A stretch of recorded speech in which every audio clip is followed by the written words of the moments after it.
आज गडिंग्लजमध्ये नूतन IPS अधिकारी बिरदेव डोणे यांचा सत्कार समारंभ धनगर समाजाच्या वतीने सूर्य सांस्कृतिक भवन येथे आयोजित करण्यात आला होता। त्या सत्कार समारंभासाठी अभिनव ग्रुप ऑफ एज्युकेशन सोसायटीच्या विद्यार्थ्यांची प्रमुख उपस्थिती होती।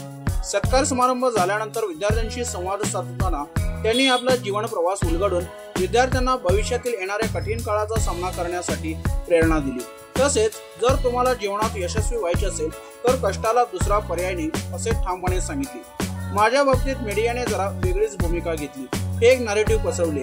आपण किती कष्टप्रद परिस्थितीतून आलो आहोत, कसे बकऱ्यातून प्रवास करताना अभ्यास केला हे दाखवले, पण तसे नाही।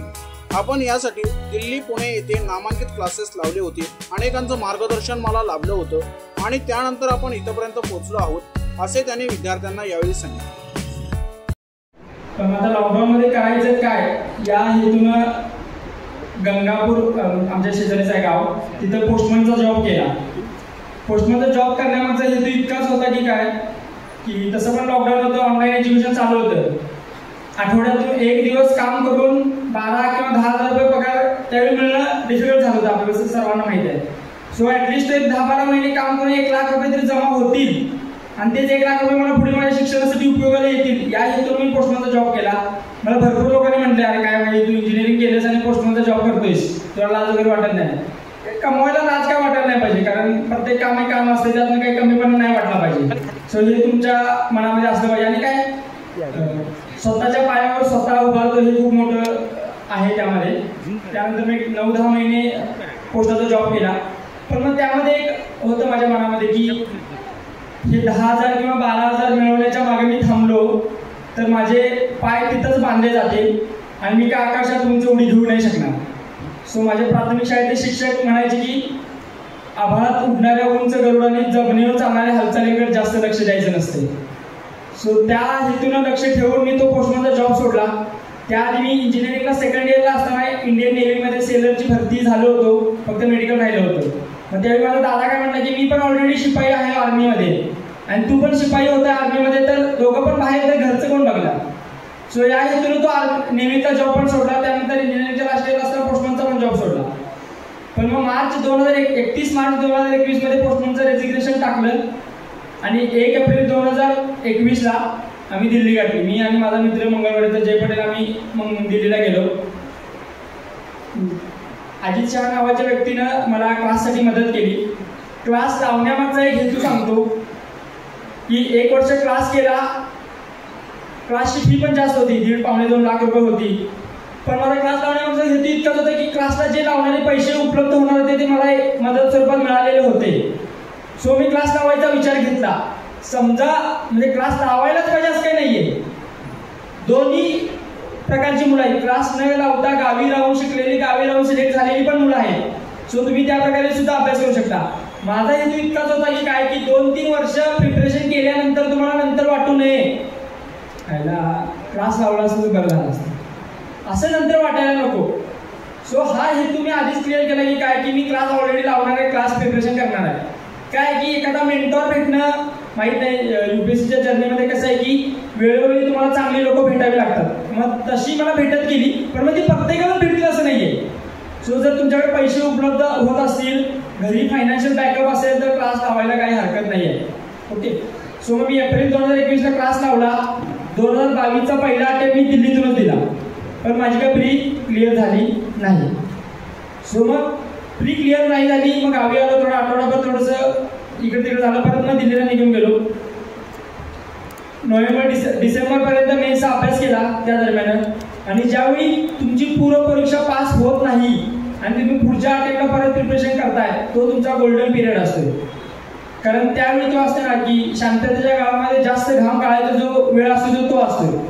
सो त्यावेळी तुम्ही जे आमचे विषय आहेत म्हणजे GS1 जनरल स्टडीजचे किंवा ऑप्शनलचे असतील तर त्या विषयाच्या स्वतःच्या नोट्स बनवणं किंवा त्या स्वतः प्रॅक्टिस टेस्ट देणं, रायटिंगची प्रॅक्टिस करणं, या सगळ्या गोष्टी तुम्ही करायच्या असतात। सो मग पुन्हा एकदा हे तर फिक्स, म्हणजे हे काय असं काय मनाशी नव्हतं की पहिल्याच अटेम्प्टमध्ये IAS किंवा IPS बनायचं असं काही डोक्याशी काही नव्हतंच। कारण एक बॅक ऑफ द माइंड एवढा होतं की काय आपण जे गावाच्या पोराला 2-3 अटेम्प्ट तरी लागतातच। हे मे बी माझं प्री कन्सिव्ड नोशन असू शकते, तुम्ही पहिल्या अटेम्प्टमध्ये पण करू शकताय, पण काय की हाताची 5 बोटं काही सारखी नाही, प्रत्येकाचे विचार वेगवेगळे असू शकतात। सो हा माझा विचार होता, तुमचा विचार वेगळा असू शकतो। सो 2023 मध्ये मग दिल्लीचं वातावरण खूप खराब आहे, म्हणजे असली तर खूप जास्त गरमी आहे आणि असली तर खूप जास्त थंडी आहे, म्हणजे तिथं जगणं म्हणजे एकदम खूपच डिफिकल्ट होतं. आणि आम्ही केजरीवालच्या कृपेने आम्हाला 200 युनिट लाईट बिल वगैरे फ्री मिळायची. सो लाईट बिल येऊ नये उन्हाळ्यात, त्यामुळे आम्ही एसी वगैरे काहीच लावायचं नाही, फॅनवरच राहायचो, कारण मग त्यासाठी मला जास्त पैसे ते 200 युनिट क्रॉस केल्यानंतर असायचे. सो मग आम्ही दिल्ली परत करून आम्ही पुण्याला आलो. सो पुण्यात राहायचं आणि गावाकडे न येण्यामागचं कारण इतकंच होतं की गावाकडे आलं की हा आला घरला, तिकडे चल, हे पाहुणे आले, ते आले, ह्यांचं लग्न आहे, त्यांचं लग्न आहे, ह्यांचं बारसं आहे, त्यांचं बारसं आहे करत अटेंड करत ते अभ्यासाचा बट्ट्यापोळा सगळं झालं. मग आमचं लग्न करायची पाळी गेली. सो मग गावाकडे न येण्याचा आणि पुण्यात राहण्यामागचा हेतू तोच होता की पुण्यात राहून चांगला अभ्यास करता येईल, चांगलं एक सर्कल भेटेल मुलांचं. सो तेच घडलं की चांगली मुलं भेटली. 2023चा अटेम्प्ट पुण्यामध्ये दिला, तरी प्री होईल का नाही याची गॅरंटी नव्हती, पण कारण पहिली प्री फेल झालो होतो. पण पहिल्या प्रीच्या ज्या चुका झाल्या होत्या की त्या चुका सुधारायचं काम केल्या. म्हणजे फॉर एक्झाम्पल मी पहिल्या अटेम्प्टला मी पीवायक्यूचं अनालिसिस केलं नव्हतं, ते पीवायक्यूचं अनालिसिस मी दुसऱ्या अटेम्प्टला केलं. पहिल्या अटेम्प्टला मी टेस्ट पेपर सोडवले नव्हते, ते टेस्ट पेपर मी दुसऱ्या अटेम्प्टला सोडवले. पहिल्या अटेम्प्टला माझी रिव्हिजन झाले नव्हते, फक्त एकदाच वाचून झालं होतं. दुसऱ्या अटेम्प्टला मी 2दा वाचून जाऊन तिसरी रिव्हिजन करत होतो. मग माझं ठरलं होतं की एक्झामच्या आठवड्याभर आधी काय करायचं आहे, एक्झामच्या आधी 15 दिवस काय करायचं आहे, या सगळ्या गोष्टी आधी माझं ठरलं होतं, कारण एक्झामची डेट 1 वर्ष आधी डिक्लेअर झालेली असते UPSCची. सो या थोड्या मायक्रो प्लॅनिंगच्या गोष्टी ऑलरेडी डोक्यात आल्या होत्या आणि त्याचा फायदा मला झाला. 2023 मध्ये सिव्हिल सर्व्हिसेसची पण प्री निघाली आणि फॉरेस्ट सर्व्हिसेसची पण प्री निघाली. बऱ्यापैकी 2 सब्जेक्टच्या माझ्या नोट्स तयार होत्या, 2 सब्जेक्टच्या नोट्स तयार होत्या. ऑप्शनलचा एक पेपर तयार होता, पण ऑप्शनलचा दुसरा पेपर तयार नव्हता. सो सप्टेंबरमध्ये मेन्स होती, सगळं व्यवस्थित चालू होतं. पण ऑगस्टच्या पहिल्या आठवड्यामध्ये मला डेंग्यू झाला आणि त्या डेंग्यूमध्ये माझे 15 दिवस गेले. सो मग त्यावेळी कळून चुकलं होती की काय की म्हणजे दादा माझा नेहमी म्हणायचा अभ्यास थोडा कमी झाला तर चालेल, पण परीक्षेच्या वेळी अजिबात आजारी पडायचं नाही. पण मग ते त्यावेळी झालं होतं, डेंग्यू झाला. आणि मग त्यावेळी मला कळून चुकलं होती की ऑप्शनलचा पेपर 1चा अभ्यास झाला होता, GS ठीक-ठाक अभ्यास झाला होता, पण पेपर 2चा ऑप्शनलचा अभ्यास झाला नव्हता. आणि ज्यावेळी रिझल्ट आला नंतर त्यावेळी पण तेच कळालं होतं की ऑप्शनलच्या पेपर 1ला मला चांगले मार्क आले होते, 135 समथिंग, पण पेपर 2ला खूपच कमी आले होते, 80 वगैरे स्कोर आला होता. सो त्या ऑप्शनलमुळे माझं मेन्सचं सिलेक्शन राहून गेलं. पण ती संधी सुधारायची, ती चूक सुधारायची संधी मला पुन्हा आली होती, कारण परत नोव्हेंबरमध्ये माझी फॉरेस्टची मेन्स होती आणि त्यात भरातभरमध्ये गावाकडे झेंडू लावलेला पप्पांनी. आणि एवढा झेंडू लावलेला गावाकडे की दरच मिळायचा नाही, 10 रुपये किलो 20 रुपये किलो दर मिळायचा. माझा पैसे तरी घातल्यात, आता शेतकऱ्याचं कसं असतं की ऍक्टिव्ह घातल्यात तर पैसे परत मिळतात, हे एक असते. सो मग पप्पा झेंडू पुण्याला पाठवायचे. सकाळी 5 वाजता मी झेंडू पुण्यात कलेक्ट करायचो. तिथे 4-5 वेंडर बघून ठेवलेले. ते 4-5 जणांना मी आदल्या दिवशी फोन करून विचारायचो की तुम्हाला 50 किलो झेंडू लागणार आहे काय. सो मी तो झेंडू तो वाटायचा. 11 वाजेपर्यंत ते कार्यक्रम करायचा, परत येऊन जरा झोपायचं रूमवर, कारण 5 वाजता उठलेलं असेल तर सवय नसायची. सो त्या काळामध्ये 50 दिवसामध्ये 2 ऑप्शनल तयार केले, जिओलॉजी आणि फॉरेस्ट्री. पण फॉर्च्युनेटली अनफॉर्च्युनेटली माझी फॉरेस्टची मेन्स गेली. पण त्यावेळी खूप जास्त असं वाटलं होतं की रिझल्टशी असोसिएट झालं होतं, कारण कष्ट पण केले होते, कारण CSEला माझं 100% देऊ शकलो नव्हतो. सो फॉरेस्टची क्लिअर होईल असं वाटलं होतं, फॉरेस्टची मेन्स निघेल असं खूप जास्त कॉन्फिडन्स होता. आम्ही 4 जण होतो, 2 जणांची फॉरेस्टची मेन्स निघाली होती, आम्ही 2घांची मेन्स निघाली नव्हती. सो खूप जास्त वाईट वाटलं होतं. ते 15 दिवस खूप जास्त दुःख झालं होतं, लिटरली कोम्यात गेलेली फिलिंग असते. पण मग त्यानंतर 24चा अटेम्प्ट द्यायचा नाही द्यायचा, स्किप करायचा की 25चा अटेम्प्ट द्यायचा, हे सगळं डोक्यात कन्फ्युजन चालत होतं. मग पुन्हा एकदा एवढं ठरलं होतं की काय की CSEची मेन्स क्वालिफाय करणं not our cup of tea असं ठरलं की म्हणजे आपलं तर काही घास नाही असं वाटायला लागलं. आणि फॉरेस्टचीच मेन्स निघावी असं वाटू लागलं, कारण फॉरेस्टची मेन्स माझी जी चुकली होती ती 3 मार्कांनी माझ्या इंटरव्ह्यूचा कॉल हुकला होता त्या वर्षीचा. पण त्यातून काय शिकलो मी की माझे इफर्ट्स योग्य डायरेक्शनमध्ये चालू आहे. मी जे करतोय ते योग्य प्रमाणे योग्य डायरेक्शनमध्ये करतोय. फक्त काय की अजून थोडं करायचं आहे आपल्याला, कारण फक्त मेन्स पास करणं महत्त्वाचं नाही, तर मेन्स चांगल्या मार्जिनला पास करणं खूप जास्त महत्त्वाचं आहे. सो 2024 मध्ये 23ची प्री निघाल्यामुळे 24ची प्री निघणाऱ्या सिव्हिल्सची मला 100% खात्री होती. माझ्या आजूबाजूच्या मित्रांना पण माहिती होती की सिव्हिलची प्री निघणार आहे, पण मला फॉरेस्टची प्री काढायची होती, कारण त्यावेळी कळून चुकलं होतं की काय की सिव्हिलची मेन्स क्लिअर करणं खूप डिफिकल्ट आहे आणि फॉरेस्टची मेन्स क्लिअर करणं कम्पॅरेटिव्हली इझी आहे. पण अनफॉर्च्युनेटली माझी फॉरेस्टची प्रीच नाही निघाली, फक्त सिव्हिलचीच प्री निघाली. सो ती खूप जास्त भीती वाटायला लागली की आता करू किंवा मला सिच्युएशन झाली आहे. करायचं आहे ते सिव्हिल्समध्येच करायला, कारण फॉरेस्टच्या सेकंड संधी नाहीये. पुन्हा एकदा ज्यावेळी मागच्या त्या 2023च्या मेन्सला माझ्या चुका झाल्या होती किंवा ऑप्शनलची तयारी केली नव्हती. 2024ला मी खूप जास्त वेळ मी ऑप्शनललाच दिला. पेपर 2चा माझा अभ्यास झाला नव्हता. पेपर 2 रिवाईज केला, माझ्या स्वतःच्या नोट्स काढल्या.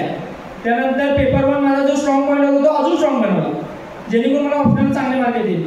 जीएस माझ्या जिथं थांबले नोट्स राहिल्या नव्हत्या त्या नोट्स मी पुन्हा तयार केल्या, पुन्हा रिव्हिजन केल्या.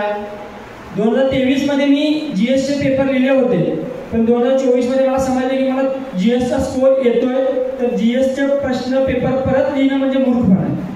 सो माझे जिथं कमीपणा कुठं होता की मला ऑप्शनल मार्क येत नव्हते, सो मी ऑप्शनलचे पेपर लिहिण्यामध्ये जास्त भर दिला. ऑप्शनलचे 6-7 पेपर लिहिले. ऑप्शनलच्या मॉकला पण मला चांगला स्कोर येऊ लागला. मेन्स सगळं व्यवस्थित चालू होतं. आणि असं पण ऐकलं होतं की काय की एकदा डेंग्यू झाल्यावर परत डेंग्यू होत नाही. परत ऑगस्टचा पहिला आठवडा आला आणि परत मला डेंग्यू झाला. पण यावेळी नशीब एवढं चांगलं होतं की 2023ला मला डेंग्यू होऊन गेला होता, त्या इम्युनिटी होती, त्यामुळे आठवडा मला त्याच लवकर बरा झाला. सो ज्यावेळी पहिल्यांदा वाटत होतं की डेंग्यू होऊ नये, मग त्यावेळी नंतर टिंपल झाला, मागच्या वर्षी होऊन गेला त्यावेळेला लवकर तरी आवडलं. सो हे थोडं झालं.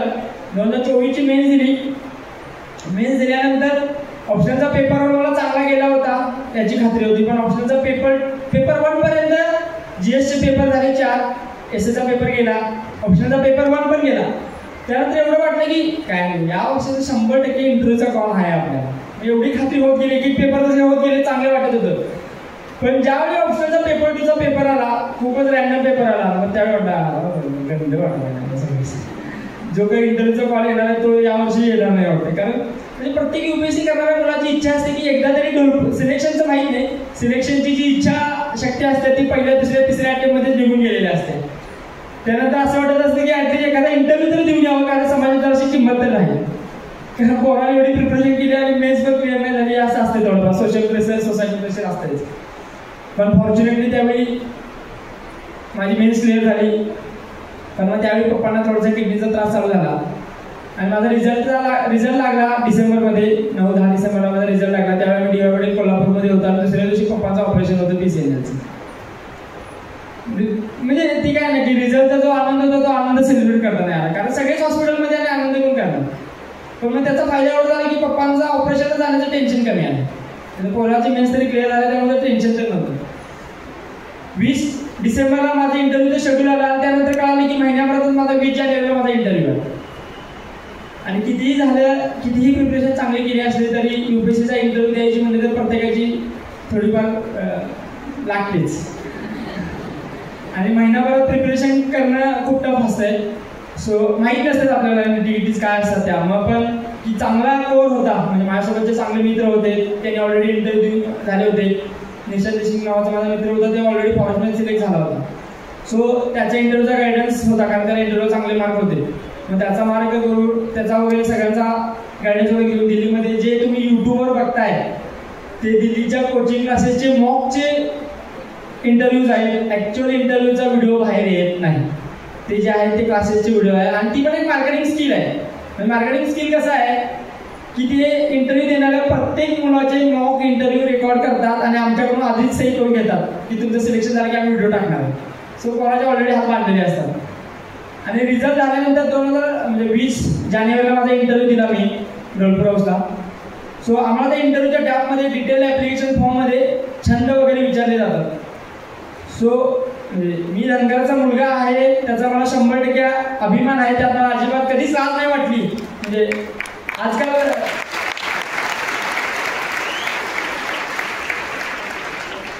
आजकाल मुलांना ना आई वडील काय करतात हे सांगायला लाज वाटते. मला कधीच लाज नाही वाटली. लाज का नाही वाटले तर काहीतरी वेगळं करतात माझा आई वडील, हे एक अभिमान होता.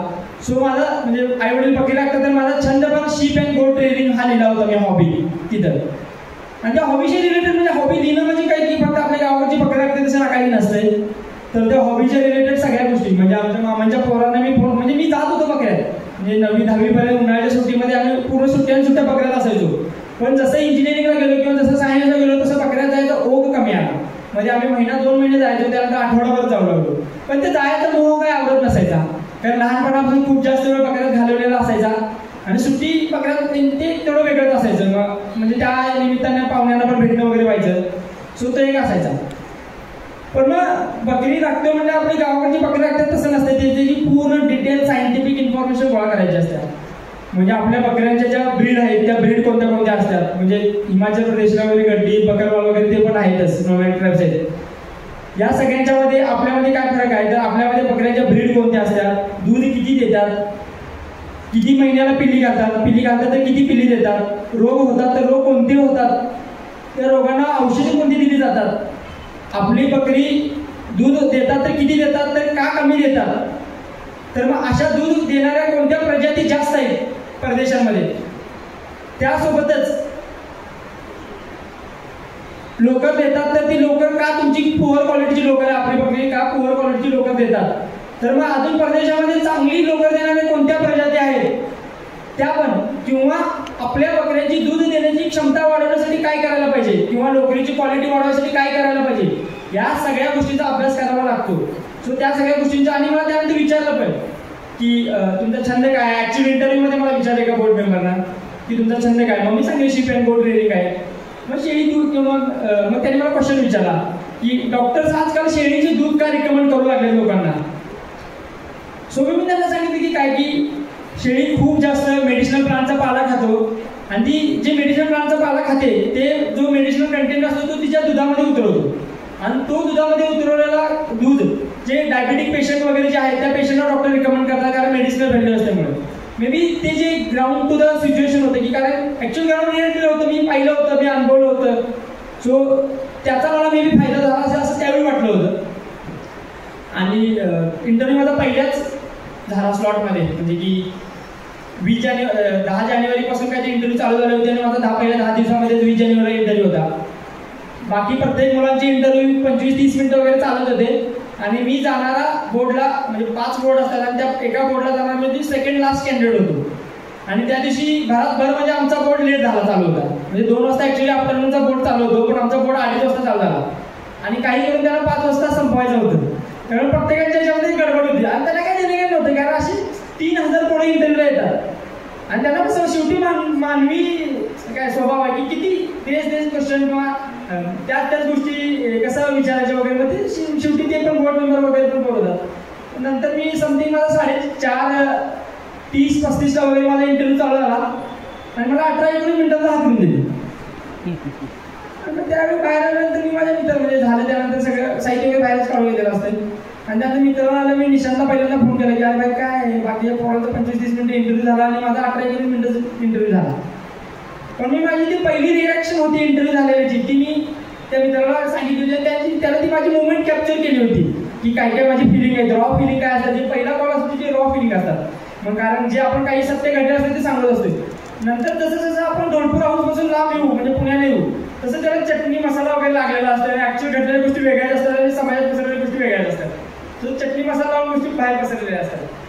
पण मग 20 जानेवारीपासून 10 एप्रिलपर्यंत वगैरे इंटरव्ह्यू चालत होते. जसे जसे मुलांचे इंटरव्ह्यूचे ट्रान्सक्रिप्ट बाहेर येत होते तसं माझा कॉन्फिडन्स कमी येत होता कारण मुलांच्या ट्रान्सक्रिप्ट माझ्यापेक्षा भारी वाटत होत्या. कारण कसं आहे की कळते की क्वेश्चन विचारायचे म्हणजे काही काही क्वालिटी क्वेश्चन असतात जिथं आपण उत्तर देऊ शकतोय आणि काही काही क्वेश्चन असतात की जिथं समजा आता जे शिक्षक आहेत त्यांना माहीत असते की विद्यार्थ्याला प्रश्न कोणते विचारायचे हे जर शिक्षकांना माहीत असेल आणि शिक्षकांना पण माहीत असते की याची उत्तर तो देऊ शकतो की नाही देऊ शकतो हे शिक्षकांना ऑलरेडी माहीत असते. कारण विद्यार्थ्याला असं वाटत असतं की तो लय हुशार आहे पण विद्यार्थ्याला हे नाही माहीत असतं की असे काही विद्यार्थी बघितलेले असतात. तो ते एक असते. सो क्वेश्चन मला विचारायला एवढं काही चांगले क्वेश्चन नव्हते ज्याची मी उत्तर देऊ शकलो असतो. त्या कम्पॅरेटिव्हली माझे मॉक खूप चांगले गेलेले होते आणि मला मॉकला स्कोअर वगैरे पण 178च्या अबोव दिले होते सगळे स्कोअर. सो एवढं मला वाटतं की ॲटलिस्ट 170-75 तरी येतील असं वाटलं होतं. पण ज्यावेळी रिझल्ट लागला त्याच्या आधी आणि पप्पांचं ऑपरेशन झालं होतं आणि पप्पांना पण गावी राहून बोर झालं होतं आणि बकऱ्यात गेलो होतो बेळगावला. गोळीबार मैदानाच्या बाजूला आमची बकरी बसायला होती आणि त्या दिवशी आमच्या मावशींच्या दिराची बकरी कातरायला चालू होती. आम्ही बेळगावच्या या साईडला होतो मंडळच्या आणि बकरी विधानसभेच्या साईडला होती. मग आम्ही क्रॉस करून चाललो होतो त्या दिवशी आणि त्या दिवशी बरोबर सकाळी आम्हाला बेळगाव पोलिसांनी पकडलं कारण मी 3 पत्रे ड्रेस खाली लुंगी वगैरे लावून होतो, कपडे वगैरे घाण झालेली होती. पण मी हेल्मेट वगैरे घातलं होतं कारण ड्रायव्हिंग लायसन्स होतं, इन्शुरन्स माझ्याकडे इन्शुरन्सची पावती होती, दादाकडे इन्शुरन्सची पावती वगैरे होती. मग इन्शुरन्सचे वगैरे सगळे डॉक्युमेंट वगैरे मागून घेतले. मग त्यानंतर आम्हाला त्यांनी सोडलं आणि बरोबर बकरी कातरायला चालू होती तर निशांतच परत फोन आला की भाई रिझल्ट लागला आणि तुझं लिस्टमध्ये नाव आलं. मग सगळ्यात म्हणजे जे असतं ना की सुरुवातीची जी इच्छा असते की पहिल्याच अटेम्प्टमध्ये व्हायचं आहे किंवा एवढाच रँक पाहिजे, पहिल्या 10मध्येच रँक पाहिजे, ही सगळी फिलिंग निघून गेलेली असत्या. नंतर एवढीच फिलिंग आलेली असते की माझं काहीतरी होती कारण लिस्टमध्ये नाव येईल. सो तो एक आनंद खूप जास्त झालेला असतोय. बरोबर बकरं कातरायला चालू होतं, धरला होता मावशी पोराने कातरायला चालू होतं आणि त्याच वेळी रिझल्ट लागला. मे बी माहिती तुम्ही बिलीव्ह करताय नाही बिलीव्ह करताय माहिती आहे, डोंट नो. मे बी यांना तुम्ही अंधश्रद्धा म्हणण्यापेक्षा माझी श्रद्धा म्हणू शकताय तुम्ही, कारण व्ह्यू पॉईंट बदलू शकतो. मे बी ते मेंढी माऊलीचे माझ्यावरचे ते काय ना ते आशीर्वाद असू शकतो असं वाटतंय. मे बी त्याच गोष्टीमध्ये सगळं झालं असेल. आणि मग काय त्यानंतर बकऱ्यात असल्यामुळे मग सुरुवातीला काही की रिझल्ट काही दरवर्षी लागतात, दरवर्षी एखादा थोडं सिलेक्ट होतात, पण एवढं व्हायरल होईल असं काय वाटलं नव्हतं. पण आणि त्यावेळी सुरुवातीला कळायचंच नाही की मीडिया चॅनलवाले वगैरे यायचे. बकऱ्यात पण सगळे म्हणजे कळालंच नाही, म्हणजे की नॉर्मल की ज्यावेळी बकरी कातरायला चालू होती की तिथल्या आमच्या पाहुण्याला पण वाटलं की हां ठीक आहे रिझल्ट लागलाय काहीतरी नोकरी लागला असं वाटलंय. पण मग त्याची इंटेन्सिटी काय आहे ही कळालीच नव्हती. पण मग ज्यावेळी बाईट यायला सगळे न्यूज चॅनलवर बकऱ्यात येऊ लागले त्यानंतर अशी सिच्युएशन झाली की मला तुम्ही येऊ नका असं झालं की बास आता काही बाईट वगैरे अजिबात द्यायची नाही, त्याला ते इरिटेट होऊ लागलं. आणि त्यात असं मीडियातून पसरवलं गेलं की काय की बकऱ्यात जात होतो, बकऱ्यात जाता जाता पुस्तकं घेऊन जायत होतो अभ्यास करायला आणि बकरी राखतच IPS झाला असं मीडियाने डिक्लेअर करून टाकलं. पण मग मी त्यावर काही कमेंट करणार नाही. मग काय की ज्या सिलेक्ट झालेल्या असतात त्या व्यक्तींची मोरल रिस्पॉन्सिबिलिटी असते की जे काही सत्य आहे ते समाजासमोर मांडणं. कारण सिलेक्ट झालेल्या व्यक्तीला जे काही मुलं असतील ते प्रमाण मांडायला चालू करतात, त्यांनी सांगितलेल्या गोष्टी ऐकायला चालू करतात, त्या फॉलो करायला चालू करतात. तर मग त्यानंतर एका व्हिडिओतून सांगितलं की काय की मी बकऱ्यात गेलोय, पण मग असं कधीच नाही झालं की मी 6-6 महिने किंवा 1-1 वर्ष बकऱ्यात गेलोय आणि मी बकरी राखत अभ्यास केला, असं काही नाहीये. COEP सारख्या एका नामांकित महाराष्ट्रातल्या कॉलेजमधून मी ग्रॅज्युएट आहे. त्यानंतर माझी प्रिपरेशन करण्यासाठी मी दिल्लीला सुद्धा गेलोय, 1 वर्ष दिल्लीत राहिलोय. त्यानंतर मी नंतरचे 2 वर्ष पुण्यात राहून मी लायब्ररीत राहून अभ्यास केलेला आहे. त्या सगळ्या गोष्टी सांगितल्या कारण असं व्हायला नको की काही चुकीचा मेसेज समाजामध्ये पसरवायला नको की काय असं व्हायला नको की ते काय जाता कोण करू शकते असं व्हायला नको. करू शकतंय, मी करू शकतोय तर तुम्ही सर्व सुद्धा करू शकताय.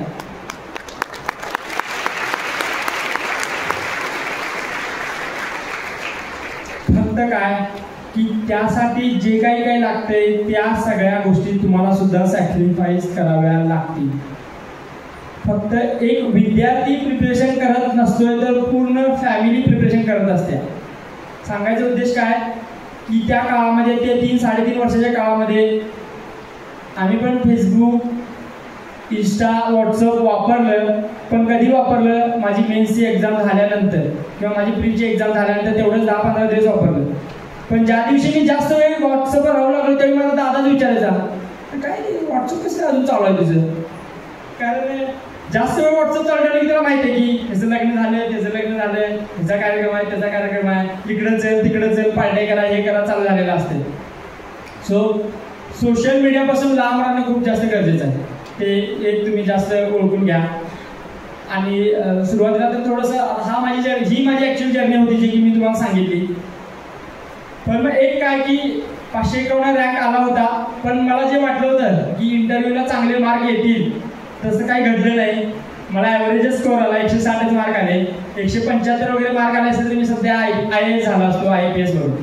पण मग तेच एक काय खंत की म्हणजे काय की IAS होऊ शकतो, आपण प्रयत्न करू शकतो, आपण इफर्ट्स देऊ शकतो, हीच एक इच्छाशक्ती होती. त्या निमित्तानं रिझल्ट वगैरे लागले, पण ते सत्कार समारंभ वगैरे बाजूला ठेवून कारण पुन्हा एकदा 25 मेला माझी प्रिलिम्स होती UPSCची, ती पुन्हा प्री द्यायला मी पुन्हा पुण्याला निघून गेलो. पण यावेळी मी कुठं आहे किंवा कुठून अभ्यास करतोय कुणालाही सांगितलं नाही.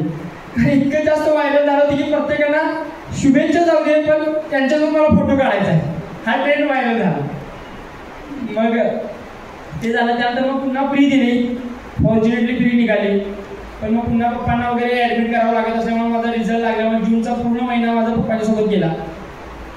पण मग माझं एवढं म्हणणं होतं की काय आई वडिलांनी आपल्याला जन्म दिला, आपल्याला शिकवलं, आपल्याला एवढं मोठं केलं, आपण महिनाभर पण नाही देऊ शकत का. त्यांच्या अडचणीच्या काळामध्ये आपण त्यांच्यासोबत राहू शकत नसेल तर मग आपण त्यांचा मुलगा किंवा मुलगी आहोत का यावर प्रश्नचिन्ह उभा राहू शकते. सो एक ते बॅक ऑफ द माइंड होते की जर उतारवयात आपण आई वडिलांची नाही काळजी घेऊ शकणार तर मग कधी काळजी घेऊ. सो मग जून महिना वडिलांच्या सोबत घालवला आणि त्यानंतर मग परत जुलैमध्ये 26 जूनला वगैरे मी परत पुण्याला निघून गेलो, कारण पुन्हा एकदा मेन्सची तयारी करायची होती. कारण इथिक्सला आणि इंटरव्ह्यूला मला स्कोर कमी होता आणि एसएला मला स्कोर कमी होता, बिलो ॲव्हरेज आला होता, 90 वगैरे स्कोर आला होता. सो यावेळी परत एकदा 2024ला आता परत एकदा मी मेन्स दिलेले आहे. 22, 23, 24, 30, 31ला माझी युपीएससीची मेन्स मुंबईला होती, पुन्हा एकदा दिल्या. आता रिझल्ट कधी लागते माहीत नाही. माझ्यासोबत म्हणजे थोडे सांगतो, माझ्यासोबत जी मुलं सिलेक्ट झाली, 1000 मुलं जी सिलेक्ट झाली त्यातली 650 मुलांनी फाउंडेशन कोर्स चालू झालेला आहे. ती मुलं लवासनामध्ये ट्रेनिंग चालू आहे त्यांचा फाउंडेशन कोर्स. पण आमची मेन्स असल्यामुळे आम्हाला दोन्ही गोष्टी सायमल्टेनियसली करता येत नाही. सो सध्या आयदर 2 ऑप्शन आहेत माझ्याकडे. आयदर डिसेंबरला नॅशनल पोलीस अकॅडमीमध्ये जाऊन ॲक्च्युअल जॉईनिंग घेणं किंवा तिथं जाऊन 1 वर्षाची सुट्टी टाकणं. कालच कलेक्टर सरांच्याकडे गेलो होतो मी. सरांनी सांगितलं की काय की तुझ्यामध्ये तुझी इच्छा आहे ना प्रिपरेशन करायची. समजा काही जागा फटका झाला आणि ही माझी नाही निघाली तर पुन्हा एक संधी असायला पाहिजे तुझ्याकडे. सो तू काय विचार करू नकोस आणि तुझी सिनियरिटी वगैरे काही लूज होत नाहीये तर तू UL टाकून दे. पुढं जे काय होईल ते पुढचं पुढं. कारण आता माणसाची पहिला काय अपेक्षा असते की पहिल्या लिस्टमध्ये नाव लागू दे. लिस्टमध्ये नाव लागल्यानंतर काय अपेक्षा असते की चांगला रँक येऊ दे. चांगला रँक केल्यानंतर काय अशी अपेक्षा असते की ऑल इंडिया सर्व्हिस मिळू दे. 3 ऑल इंडिया सर्व्हिसेस आहेत, Indian administrative services IAS, Indian police service IPS आणि इंडियन फॉरेस्ट सर्व्हिस भारतीय वनसेवा. मग ऑल इंडिया सर्व्हिस मिळू दे. आणि ऑल इंडिया सर्व्हिस मिळाल्यानंतर पण म्हणजे माझ्यासारखे जे असतात त्यांची काय इच्छा असते की IAS भेटू दे. माणसाच्या इच्छा अपेक्षा किंवा त्यांना काही अंतर नाहीये.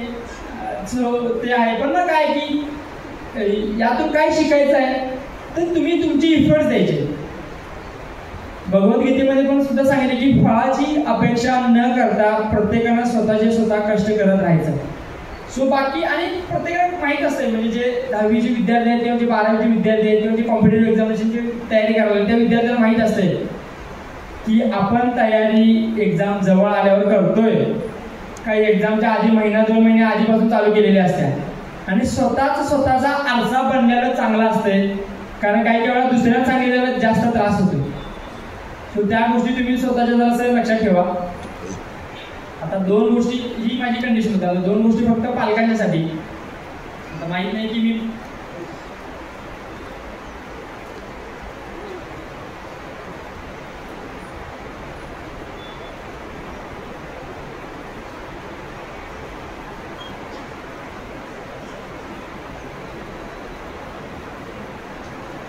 पालकांना सांगायचं का मी काय मोठा नाहीये.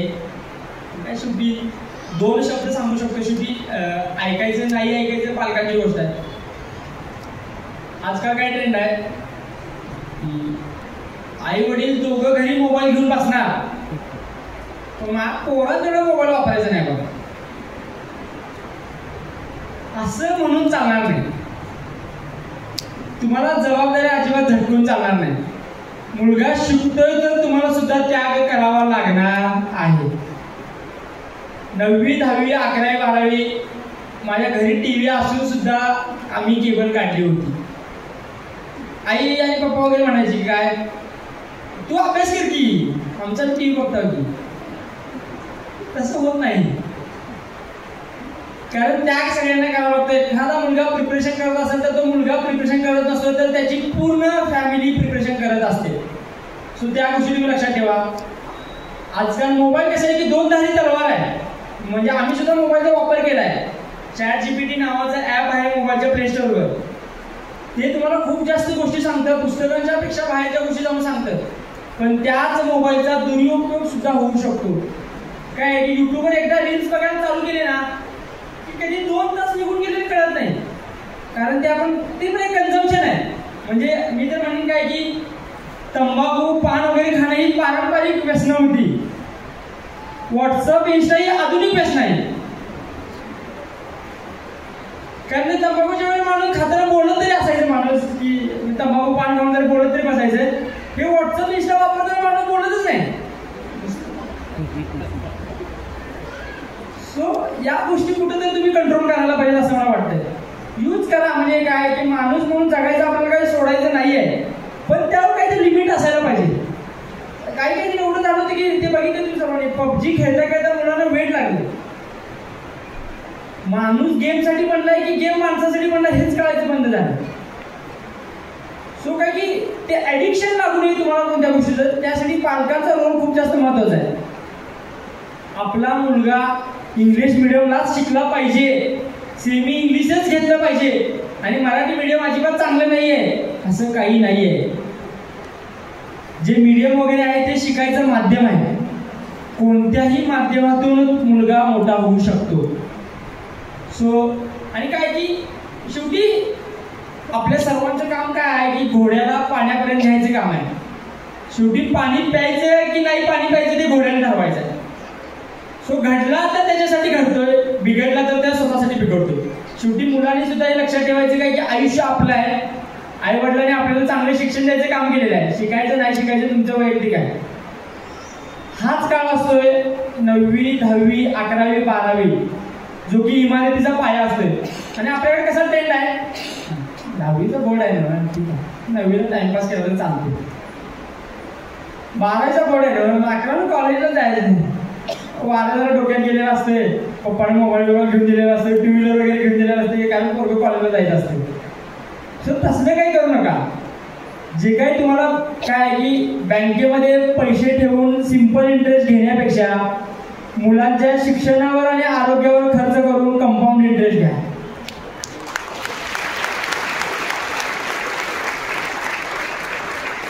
ह्या थोड्या गोष्टीकडे लक्षात ठेवायला पाहिजे.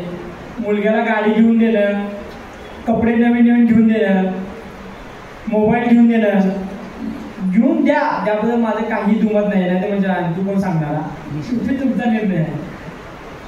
मी फक्त काय सांगायचं काम करणार. माझं म्हणजे काय की तुमच्या मनामध्ये असं द्वेष वगैरे निर्माण करायचा माझा काही हेतू नाहीये. तसं काय माझा अर्थ घेऊ नका. जे काही सांगणार फक्त चांगल्यासाठी सांगा, शेवटी ऐकायचं नाही काय तुमचा भाग आहे. सो काय ना की मी 1ली ते 10वी माझं मराठी माध्यमातून शिक्षण झालंय. 1ली ते 7वी जिल्हा परिषदेच्या शाळेमध्ये शिकलेलो आहे. माझ्याकडे काही सेमी इंग्लिशचा वगैरे काही ट्रेंड नव्हता.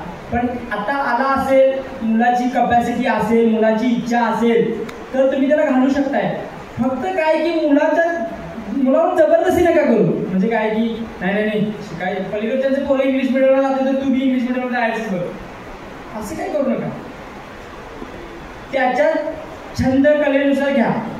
आणि असं पण काही नाही की शिक्षणामध्येच केला तर मुलगा मोठा होऊ शकतो. नाहीतर MS धोनीच्या पिक्चरमध्ये आहे बघा, खेलोगे कुदोगे होगे खराब, पडोगे लुटोगे होगे नवाब. सो तसं काही कन्सेप्ट नाहीये. फक्त एवढंच पूर्ण डोक्याची मानून घ्या की कोणत्याही क्षेत्रामध्ये जायचं झालं तर माझा बेस्ट द्यायचा आहे. म्हणजे तुम्ही ॲथलेटिक्समध्ये जाणार असाल तर तुम्ही ॲथलेटिक्समध्ये चांगलं द्यायचं आहे. म्युझिक डान्स करायचं तर त्यामध्ये चांगलं द्यायचं आहे. क्रिकेटपटू बनायचं तर तुम्हाला इंडियाला रिप्रेझेंट करायचा हा हेतू धरूनच डोक्यात ठेवायचा आहे. नाहीतर नाही फक्त जिल्हास्तरीयला मला क्रिकेटच्या टीममध्ये सिलेक्ट व्हायचं आहे असं म्हणून जर तुम्ही क्रिकेट खेळायला गेला तर नाहीये.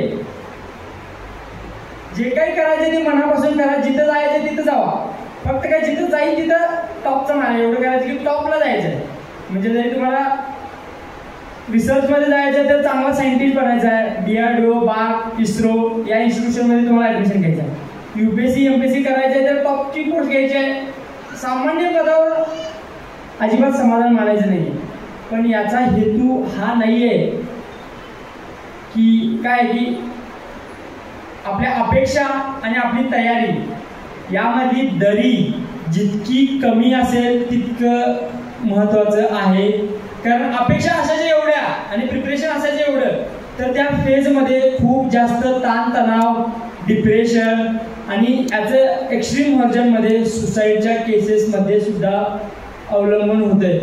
मी तर म्हणेन सुसाईड करणं म्हणजे पळपुटपणाचं काम आहे एवढंच म्हणेन. कारण आयुष्य हे एकदाच आहे. शेतकरी सुद्धा आयुष्य जगतोय आणि पंतप्रधान सुद्धा आयुष्य जगत आहेत. प्रत्येकाच्या समस्या अडीअडचणी वेगळ्या आहेत. जरी तुम्हाला बाहेरून खूप जास्त रोजी वाटत असेल तर तसं नाहीये. म्हणजे IPS झाला म्हणजे सगळं लय भारी भारी आहे, IAS झाला म्हणजे लय भारी भारी आहे किंवा कॅबिनेट मिनिस्टर झाला म्हणजे सगळं भारी भारी असं नाहीये. फक्त काय की आपण पडद्याच्या या साईडला आहे त्यामुळे आपल्या दुःख जास्त वाटत असतात आणि या साईडचे दुःख माहीत नसतात. नवीन रोडमध्ये गेल्यानंतर त्या रिस्पॉन्सिबिलिटी वेगळ्या असतात, तिथे दुःख वेगळे असतात. तर त्यामुळं आणि जे डिप्रेशनमध्ये वगैरे गेल्यानंतर त्या काळामध्ये फॅमिलीनं वगैरे सपोर्ट देणं, मित्रमैत्रिणींनी सपोर्ट देणं खूप जास्त गरजेचं आहे. कारण काय ना, सक्सेस हॅज मेनी फादर्स, पण अडचणीच्या काळामध्ये तुम्हाला जवळ करायला कोणीही तयार नसतं. सो गडिंग्लज शहरातील दानशूर व्यक्तींना माझं एवढंच म्हणणं आहे की माझ्यासारखे अजून 100 बिरदेव घडायला पाईपलाईनमध्ये आहेत. त्यांना तुमच्या दातृत्वाची गरज आहे. तुमच्यासारख्या व्यक्तींनी पुढे येऊन मुलांच्या शिक्षणाच्या आरोग्याची काळजी घेणं किंवा त्यासाठी मदत करणं खूप जास्त गरजेचं आहे. तुम्ही मदत नाही केली तर माझ्यासारखे सामान्य घरातील विद्यार्थी समोर येणार नाहीये. आयुष्य काय 4 दिवसाचं आयुष्य आहे. खरं सांगतो, माझ्या कालच्या मावसाभावाच्या झालेल्या घटनेनुसार एवढं कळतं की 4 दिवसाचं आयुष्य आहे. त्या 4 दिवसाच्या आयुष्यामध्ये खूप जास्त गुण्यागोविंदाने जगायचं आहे. माझ्या आई एवढं सांगायचं काय, तुझ्या हातनं दुसऱ्याचं चांगलं होतंय तर कर, पण दुसऱ्याचं अजिबात वाईट चिंतायचं नाही आणि वाईट करायचं नाही. भले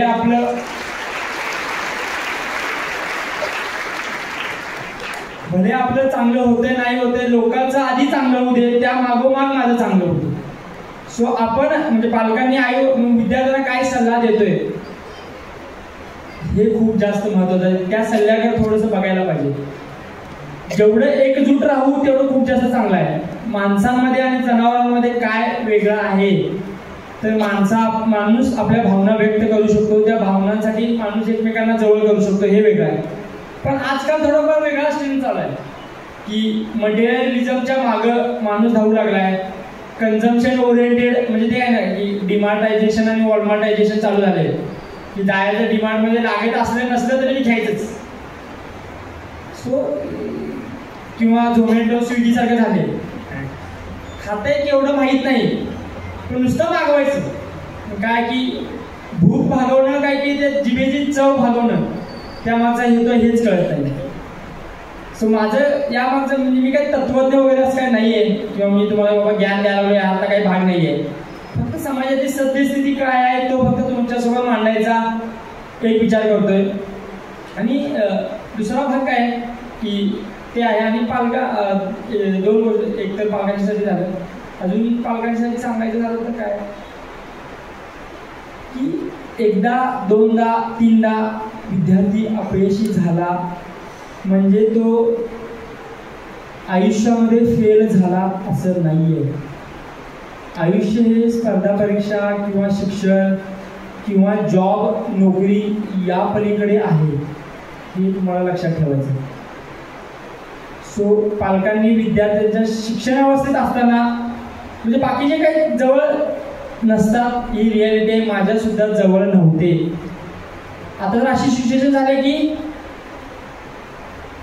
लांबचा पाहुणा पण म्हणतोय ना आमच्या जवळचा पाहुणा,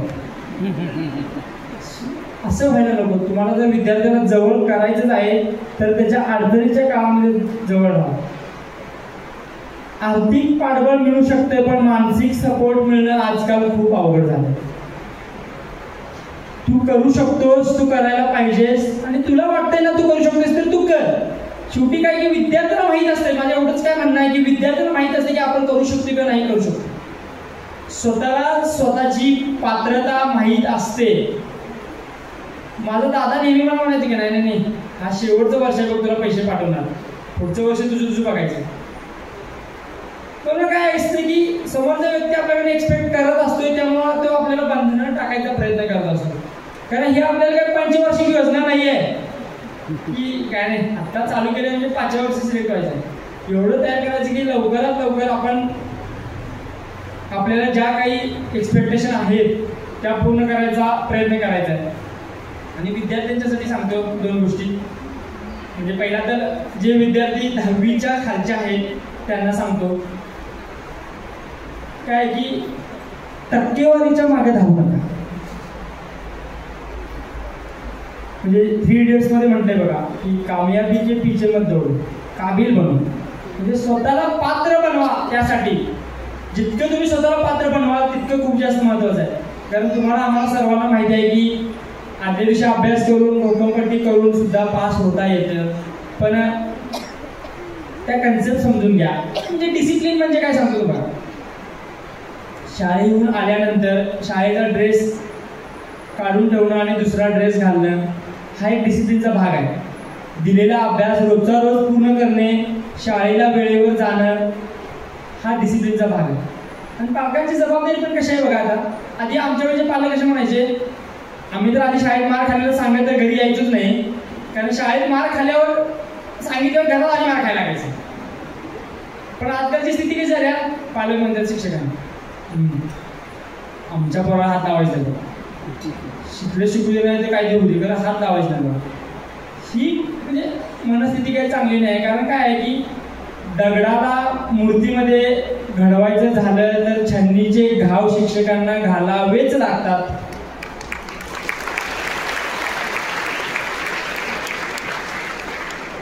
पण त्यामागचा हेतू हा आहे की त्या मूर्तिकाराला त्रास होत नाहीये असं नाहीये, त्याच्या हाताला सुद्धा घाव बसलेले असतात, पण तो शिक्षक समाजासमोर दाखवून देत नसतो. कारण फक्त मूर्ती दिसत असत्या, झिजलेले हात दिसत नसतात. सो पालकांनी या सुद्धा गोष्टीची जाणीव असायला पाहिजे. सो विद्यार्थ्यांनी आपापला अभ्यास वेळेवर पूर्ण करायचा आहे. सध्या तुम्ही 10वी पर्यंत शिकताय ना, तर 10वी मध्ये म्हणजे 9वी 10वी खूप जास्त महत्त्वाचं आहे. 10वी पेक्षा मी म्हणेन की 9वी खूप जास्त महत्त्वाचं आहे. ज्या विद्यार्थ्यांनी 10वी पास केल्या त्या विद्यार्थ्यांना माहीत असेल 9वी खूप जास्त अवघड आहे. कंपॅरेटिव्हली 10वी सोपी आहे. 9वीचा सिलेबस पण खूप जास्त मोठा आहे, 10वीचा सिलेबस कंपॅरेटिव्हली कमी आहे. त्याचप्रमाणे 11वी 12वी आहे. 12वीच्या सगळ्या कन्सेप्ट 11वी 12वीला येतात.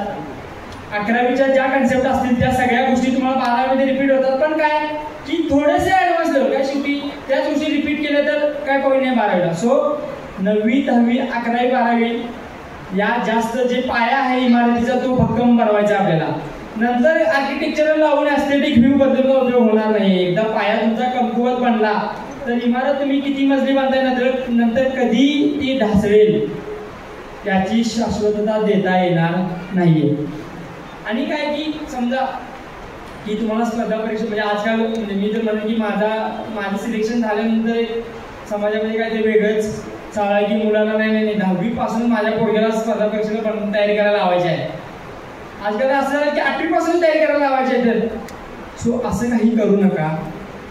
मुलगा 10वीला म्हणजे 10वी पर्यंत एवढं लक्षात ठेवा की 10वी पर्यंत शिक्षण चांगल्या अभ्यास करून पार पाडायचा आहे. त्यानंतर 11वी 12वी का चांगलं करायचं आहे, कारण 11वी 12वी नंतर जेई नीट किंवा CET वगैरे देऊन चांगल्या इन्स्टिट्यूशनमध्ये ॲडमिशन घ्यायचं आहे. मी तर म्हणेन की बिरदेव डोने घडला तर त्यामागचं मी श्रेय माझं ग्रॅज्युएशन झालं कॉलेज ऑफ इंजिनिअरिंग पुणे त्या संस्थेला देईल. कारण ती संस्थेमधलं वातावरण त्या लेवलचे विद्यार्थी तुमच्या सोबत असतात, तसं विचार घडत असतात. सो तेवढं तुम्ही लक्षात ठेवा. चांगल्या एज्युकेशन इन्स्टिट्यूशनमध्ये तुम्हाला ग्रॅज्युएशन करायचं आहे. माझं सिव्हिल इंजिनिअरिंग घेण्यामागचा हेतू इतकाच होता की समजा मी स्पर्धा परीक्षेमध्ये अपयशी झालो तर त्यानंतर टिचकुळे कंपनीसारखा छोटासा तरी कॉन्ट्रॅक्टर बनवून स्वतःचा पोट तरी भरू शकतो, एवढा त्यामागचा हेतू होता. सो कारण आपल्या आईवडिलांनी खूप जास्त मिळवून ठेवलेलं नसतंय. ठीक आहे, शिकलं चालतंय, नाही शिकलं तर चालतंय, काय बाबांना जास्त मिळवून ठेवले तशी काय आपल्या गावाकडची कंडिशन नाही आहे. जे काही करायचं आहे तर आपल्याला जे काही वडिलांनी केलेलं आहे तर त्याच्यावर थोडंसं करायचं. मी तर एवढं म्हणेन म्हणजे प्रायमरी स्टेजला म्हणतोय की असंच व्हायला पाहिजे असं काही नाही आहे. समजा तुमचे वडील शिपाई असतील तर तुम्ही सुद्धा शिपाई बनण्यामध्ये काही पॉईंट नाही आहे. वडिलांनी जे केले तेच करायला पाहिजे नाही आहे. वडील कॉन्स्टेबल असतील तर तुम्ही सुद्धा कॉन्स्टेबल नाही बनलं पाहिजे. ॲटलिस्ट कमीत कमी तरी तुम्ही PSI बनलं पाहिजे. वडील प्राथमिक शिक्षक असतील तर तुम्हाला कमीत कमी माध्यमिक शिक्षक बनलं पाहिजे. म्हणजे काही की वडिलांनी जे बनलं तर त्यांच्यापेक्षा जास्त बनवायचं आहे, म्हणजे वडिलांना प्राऊड फील असेल.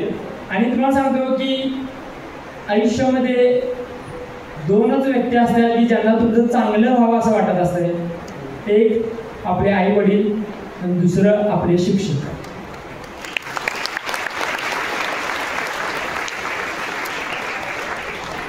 सो त्या गोष्टीची आणि काय आहे की या स्टेजमध्ये शिक्षण स्टेजमध्ये कसं असतं की शिक्षकांच्या ऐकायची म्हणजे शिक्षक जे सांगतात ते ऐकायची आपली मनस्थिती नसते.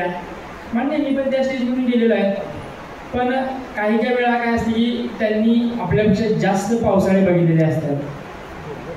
सो पावसात भिजल्यानंतर कोणते आजार होत्या किंवा त्या पावसातून कसं निष्ठून जायचं, कुठं थांबायचं नाही आहे हे शिक्षकांना माहीत असतात. कारण आपल्यासारखे भरपूर विद्यार्थी त्यांनी घडवलेले असतात. मी ते एवढं म्हणेन की शिक्षकांना प्राऊड फील झालं पाहिजे असं गोष्ट केलं पाहिजे की म्हणजे शिक्षकांनी येऊन म्हटलं पाहिजे की तू आमचा विद्यार्थी असल्याचा आम्हाला सार्थ अभिमान वाटतोय. ही गोष्ट तुम्ही घडवून दाखवली पाहिजे असं मला वाटतंय. म्हणजे ते काही कोणत्याही क्षेत्रात असो असं मला वाटतं. आणि आता ॲक्च्युली जे प्रिपरेशन करायला लागलेत, स्पर्धा परीक्षा करायला लागले त्या विद्यार्थ्यांसाठी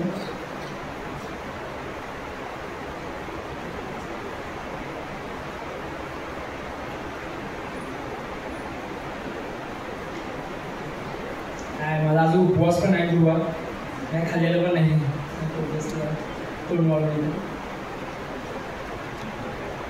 आता बघा गावाकडे आपल्या बऱ्यापैकी सरळ सेवा करणाऱ्या विद्यार्थ्यांचं प्रमाण खूप जास्त आहे.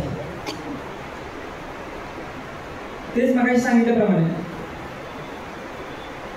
क्लास लावायचा नाही लावायचा विद्यार्थी पालक यांची आर्थिक स्थिती यावर अवलंबून. जर तुमची आर्थिक परिस्थिती चांगली असेल तर लावण्यामध्ये काही हरकत नाही आहे.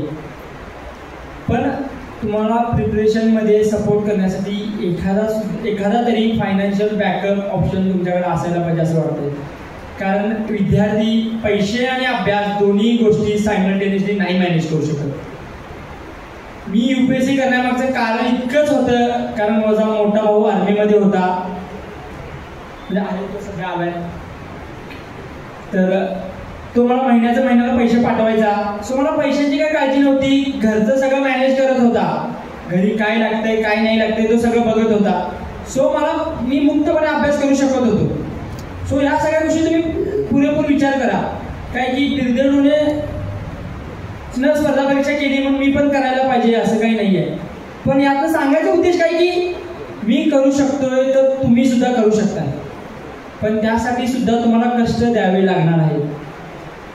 ज्यावेळी माझी एक्झाम नसायची त्यावेळी माझा 6 ते 7 तास अभ्यास व्हायचा.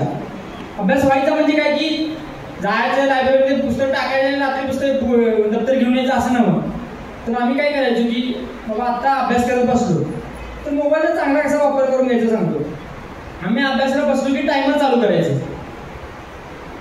उठलो की बंद करायचं, जाऊन परत फ्रेश होऊन यायचं. एका ठिकाणी जास्त बसू शकत नाही माणूस. आपण काय रोबोट नाही आहे की एका ठिकाणी बसून 24 तास अभ्यास करू शकतो. छोट्या वेळात अभ्यास करा. 10वी पर्यंत 45 मिनिटं एकत्र बसा, 15 मिनिटं टाइमपास करून परत अभ्यासाला बसा. 12वीला गेल्यानंतर 1 तास बसा, 10 मिनिटं टाइमपास करा, परत 1 तास बसा. एकदम 2-3 तास बसू नका. म्हणजे जर बसत असा जर चांगला आहे म्हणजे काय की असं व्हायला नको की मी म्हणजे असं म्हणणं काय की उपदेशच आहे असं काय करू की म्हणजे आपल्या त्या सामान्य विद्यार्थ्याला सांगतो जे एक्स्ट्राऑर्डिनरी स्टुडंट आहे तर त्यांनी ऑलरेडी एक्स्ट्राऑर्डिनरी आहे, त्यांनी माझं ऐकायलाच पाहिजे असं काही नाही. सामान्य विद्यार्थ्यांना सांगतो की ॲटलीस्ट आणि सुरुवातीला तुम्ही 1 तास म्हणजे की नाही आता अभ्यास करायला बसलोय तर पहिल्यांदाच 1 तास बसेल असं होणार नाहीये. सुरुवातीला बसल्यानंतर आपल्याला त्रास होईल, कॉन्सन्ट्रेशन होणार नाहीये. मग काही वेळा अर्धा तास बसा, अर्धा तास बसल्यानंतर 15 मिनिटं टाइमपास करा, परत अर्धा तास बसा, मग अर्धा तासाचा वेळ 45 मिनिटावर न्या, 45 मिनिटं बसा, 10 मिनिटं टाइमपास करा, मग 45 मिनिटाचा वेळ 1 तासावर न्या, 1 तासाचा वेळ 1.5 तासावर न्या. काय की एक ग्रॅज्युअल प्रोसेस आहे. आणि काय की आपल्याला काय की तूप खाल्ल्यावर लगेच रूप येणार नाहीये. सो थोडा जास्त वेळ हा काय ना की थोडा पेशन्सचा गेम आहे. स्पर्धा परीक्षा करणे पेशन्सचा गेम आहे. माझ्यासोबतची विद्यार्थी म्हणजे यावर्षी जी टॉपर होती शक्ती दुबे, ऑल इंडिया रँक 1, पहिल्या 4 अटेम्प्टमध्ये पूर्व परीक्षा सुद्धा पास झाली नव्हती. पण 5व्या अटेम्प्टमध्ये देशामध्ये 1 नंबरला आली. पण हे कधी शक्य आहे? समजा ती 3ऱ्या अटेम्प्ट 4थ्या अटेम्प्ट फेल झाल्यानंतर समजा तिला वाटलं असं नाही माझ्याकडे काय होणार नाही, मी सोडून देतो. त्यावेळी सोडून दिली असती तर ती सध्या IAS बनली नसती. पण स्पर्धा परीक्षेच्या या मायाजाळामध्ये तुम्ही उतरत आहात तर तुम्हाला माहीत असलं पाहिजे सुरू कधी करायचं आणि थांबायचं कधी. कारण काय आहे ना की ग्रामीण भागातून अधिकारी व्हायचं या इच्छेपोटी गावातून लोंढेच्या लोंढे पुणे मुंबईमध्ये किंवा दिल्लीमध्ये जात आहे आणि त्या लोंढ्यांना थांबायचं कधी किंवा परत कधी यायचं हेच समजत नाही. वयाची 35 ओलांडली तरी सुद्धा प्रिपरेशन करत आहेत. सो असं काही करू नका. हे काहीतरी ठरवा. प्रिपरेशन करायचे असेल तर वयाच्या 26, 27, 28 वयापर्यंतच करेल. त्यानंतर अदर ऑप्शन एक्सप्लोर करायला चालू करेल. म्हणजे जे काय असेल ते स्पर्धा परीक्षेच्या फील्डमध्ये असेल किंवा तुमच्या ग्रॅज्युएशनच्या बेसिसवर एखादा दुसरीकडे जॉब घ्यायचा असेल, या सगळ्या गोष्टींचा तुम्ही पुरेपूर अभ्यास करा. जे सध्या विद्यार्थी सरळ सेवा करायला लागल्यात तर आपल्या आधी सक्सेसफुल झालेल्या विद्यार्थ्यांचे व्हिडिओ बघा, त्यांची बुक लिस्ट बघा आणि बघताना अशा विद्यार्थ्यांचे बघा की आपल्यासारखा सोशो इकॉनॉमिक बॅकग्राऊंड असला पाहिजे. एकदम भारी भारी पोरांचे व्हिडिओ नका बघू. आणि असे बघा की जे विद्यार्थी ऍक्च्युअल जे घडलं ते सांगायला अशा विद्यार्थ्यांचे व्हिडिओ बघा. कारण काय ना म्हणजे माझ्यासोबतचे असे विद्यार्थी आहेत की घडलेलं असते वेगळंच आणि प्रसिद्धीसाठी सांगितलेलं असते तिसरंच. असं का व्हायला नको. सो त्या विद्यार्थ्यांचे एक म्हणता, 2 म्हणता, 5 विद्यार्थ्यांचे व्हिडिओ बघा, त्यांची बुक लिस्ट बघा. बुक लिस्टमध्ये जे कॉमन बुक्स आहेत ते बघा, ते घेऊन या, ते वाचायला चालू करा. एकदा म्हणता, 2दा म्हणता, 3दा वाचायला चालू करा. वाचल्यानंतर आपण एक्झाम देतो त्या आधी झालेले 10 वर्षाचे पेपर बघा. एखाद्या विषयाचे प्रश्न कसे येतात, कितपर्यंत खोली आहे, कितपर्यंत वाईड आहे, म्हणजे डेप्थ कितीपर्यंत आहे, वाईडर किती म्हणजे रिच कुठेपर्यंत क्वेश्चन विचारू शकतात, आपण कुठेपर्यंत प्रिपरेशन केलं पाहिजे, या सगळ्या गोष्टी कोण सांगू शकते तर प्रिव्हियस इयर क्वेश्चन्स आपल्याला सांगू शकतात. तर ते हाताळून बघा. जर तुम्ही आता राज्यसेवा करत असाल, UPSC करत असाल तर तुम्हाला रायटिंगची प्रॅक्टिस गरजेची आहे. पण ती रायटिंगची प्रॅक्टिस पहिल्या दिवसापासूनच करायला पाहिजे असं काही नाहीये. एकदा काय आहे ना, नदीच्या काठावर असताना पाण्याची भीती वाटत असते, पण पाण्यात पडल्यानंतर माणूस हातपाय मारायला शिकतं. सो काही वेळ पुढच्या गोष्टीसाठी पण जपून ठेवा. पहिल्याच वेळी सगळं जमेल असं नाहीये. कारण आपण लहानपणी पहिल्यांदाच भाकरी खायला चालू करायला नाही. सुरुवातीला भाताची पेज वगैरे प्यायला चालू केली, नंतर भात खायला चालू केला, नंतर भाकरी खायला चालू केली, नंतर मग धाब्यावर जाऊन रोटी खायला चालू केली. एकदमच पहिल्यांदा शिकलो ना आपण. सो हळूहळू शिकतात आणि स्वतःवर विश्वास ठेवा आणि स्वतःच्या कपॅसिटीनुसार गोल सेट करा. काय ना, खूप जास्त म्हणजे APJ अब्दुल कलामने सांगितले की स्वप्न मोठी बाळगायला पाहिजेत, पण स्वप्न बाळगल्यानंतर त्यासाठी कष्ट सुद्धा तितक्याच तयारीने करायला पाहिजे, तेवढं लक्षात ठेवा. आता गडिंग्लजमध्ये मी सांगतो, गडिंग्लजमध्ये येण्यामागचा हेतू सांगतो. तर सिलेक्शन झाल्यानंतर मी लोकांना आव्हान केलं होतं की बुके नको बुक द्या. आणि एकटा विद्यार्थी दोन्ही घडून काय उपयोग नाही. कारण आपल्यासारख्या ग्रामीण भागातील विद्यार्थी जोपर्यंत प्रशासनात जाणार नाही तोपर्यंत प्रशासन सुरळीत प्रकारे चालणार नाही. बाहेर राहून नावं ठेवण्यापेक्षा आत राहून हातभार लावा. सो याच हेतूतून काय की बाबा आपल्यासारखे अजून गावाकडचे विद्यार्थी शिकले पाहिजेत, याच हेतूनं गावाकडे एक लायब्ररी चालू करण्याचा मानस घेतला. लोकांना मी बुके नको बुक द्या हा संदेश पसरवला होता. त्या माध्यमातून स्पर्धा परीक्षा तयारी करणाऱ्या विद्यार्थ्यांना जर समजा आपल्या गावाकडे कपॅसिटी नसतात तर चांगल्या क्वालिटीचे पुस्तकं गावामध्येच उपलब्ध व्हावीत या हेतूनं चांगली लायब्ररी बांधायचा बेत घेतला. मग बांधायची कुठं, गावामध्ये जर जागा उपलब्ध नव्हती तर मंदिर होतं, आमचं बिरदेवाचं मंदिर होतं, त्याच मंदिराच्या वरती शेड मारलं, डेस्क वगैरे आणलं, लायब्ररीचं काम आटोक्यात आलेलं आहे. पण मग त्याच काय की गडिंग्लज वासियांच्या माध्यमातून आर्थिक पाठबळ असो किंवा पुस्तकाच्या माध्यमातून मदत असो, म्हणजे दोन्ही गोष्टी, म्हणजे एका दगडात 2 पक्षी गेले पाहिजेत. म्हणजे विद्यार्थ्यांना मार्गदर्शन सुद्धा भेटलं पाहिजे आणि आपल्या लायब्ररीला मदत सुद्धा भेटली पाहिजे. म्हणजे मी असं म्हणणार नाही की म्हणजे मागचा माझा हेतू न सांगणे मी जर म्हणून की खोटं बोलणं असं म्हणेन. कारण ट्रान्सपरन्सी असणं खूप जास्त महत्त्वाचं असते. कारण नंतर मग नाव ठेवायला चालू करतात, म्हणजे हा आता मी सांगितलं गेला असं व्हायला नको. सो सांगायचा उद्देश काय आणि सगळ्यात मोठं यशस्वी होणं म्हणजे काय मला विचारलं तर मी इतकंच म्हणेन की आयुष्यामध्ये निरोगी राहणं आणि निर्व्यसनी राहणं.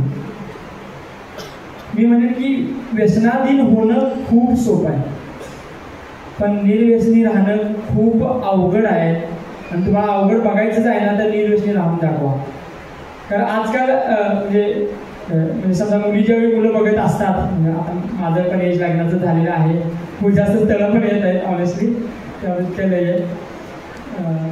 असं पण होतं की खूप जास्त डायरेक्ट पायलट मलाच पाठवावं लागेल. सो मुलींच्या अपेक्षा काय की म्हणजे ठीक आहे की आणि आजकाल म्हणजे पालकांना पण सांगतो काय की तुमच्या समजा मुलासाठी मुलगीचं स्थळ बघत असाल म्हणजे मी काही लग्न वगैरे जुळवून देणारा माणूस नाही आहे असं व्हायला नको की आलं काय लग्न करायला संदेश देऊ लागलाय.